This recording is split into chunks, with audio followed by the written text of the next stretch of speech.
আজি অসমৰ সাংস্কৃতিক জগতখনৰ কাৰণে এটা বৃহৎ ক্ষতি কাৰণ আমাৰ শ্ৰদ্ধাৰ শিল্পী নিপন গোস্বামী ডাঙৰীয়া আজি আমাৰ মাজত নাই কাৰণ অসমৰ সাংস্কৃতিক জগতখনত যি ধৰণৰ তেখেতৰ অৱদান আগবঢ়াই থৈ গৈছিল বা তেখেতৰ অভিনয়ৰ যাদুৰে অসমৰ প্ৰতিটো চুবুৰীয়ে প্ৰতিটো দৰ্শকে তেখেতক অসমৰ প্ৰতিজন ৰাইজে প্ৰতিটো শ্ৰেণীৰ ৰাইজে তেখেতক আঁকোৱালি লৈছিলে আজি তেখেত হেৰুৱাই যোৱাৰ লগে লগে অসমৰ বোলছবি জগতখন যেন উকা হৈ পৰিছে অসমৰ বোলছবি জগত যেন আজি উকা হৈ পৰিছে আমি তেখেতৰ বিদেহী আত্মাৰ চিৰশান্তি কামনা কৰিছোঁ তেখেতে য'তেই নাথাকক কিয় তেখেতে য'তেই নাথাকক আৰু তেখেতৰ যি সৃষ্টিৰাজি তেখেতে যি অসমীয়া জাতীয় সংস্কৃতি জগতখনক যি দি গ'ল যি অৱদান দি গ'ল এই অৱদানখিনি যাতে আমি সংৰক্ষণ কৰি ৰাখিব পাৰোঁ তেখেতক যাতে আমি অন্তৰত যাতে স্থাপন কৰি সদায় যাতে তেখেতৰ যি আদৰ্শ তেখেতৰ যি চিন্তা সেই চিন্তাটোক আগুৱাই লৈ যাব লাগিব আৰু নিপন গোস্বামী ডাঙৰীয়া বুলি কোৱাৰ লগে লগে এটা চিনাকি নাম এখন চিনাকি ফেচ এখন চিনাকি মুখ তেখেতৰ যি অৱদান তেখেতৰ যি অসমৰ সাংস্কৃতিক জগতখনৰ বাবে যি অৱদান এই অৱদান সদায় থাকিব সদায় জীয়াই থাকিব আমি সদৌ কামৰূপ জিলা ছাত্ৰ সন্থাৰ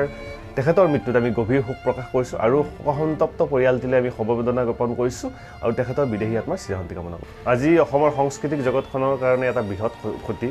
কাৰণ আমাৰ শ্ৰদ্ধাৰ শিল্পী নিপন গোস্বামী ডাঙৰীয়া আজি আমাৰ মাজত নাই কাৰণ অসমৰ সাংস্কৃতিক জগতখনত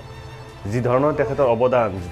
অৱদান আগবঢ়াই থৈ গৈছিল বা তেখেতৰ অভিনয়ৰ যাদুৰে অসমৰ প্ৰতিটো চুবুৰীয়ে প্ৰতিটো দৰ্শকে তেখেতক অসমৰ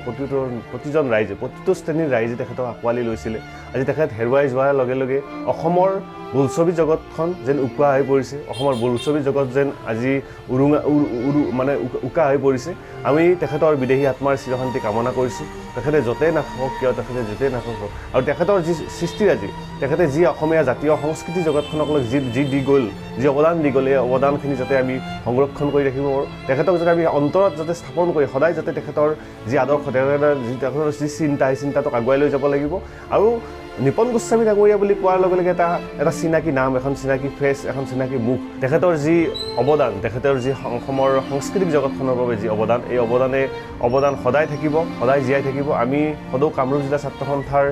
তেখেতৰ মৃত্যুত আমি গভীৰ শোক প্ৰকাশ কৰিছোঁ আৰু শোকসন্তপ্ত পৰিয়ালটিলৈ আমি সমবেদনা জ্ঞাপন কৰিছোঁ আৰু তেখেতৰ বিদেহী আত্মাৰ চিৰশান্তি কামনা কৰিছোঁ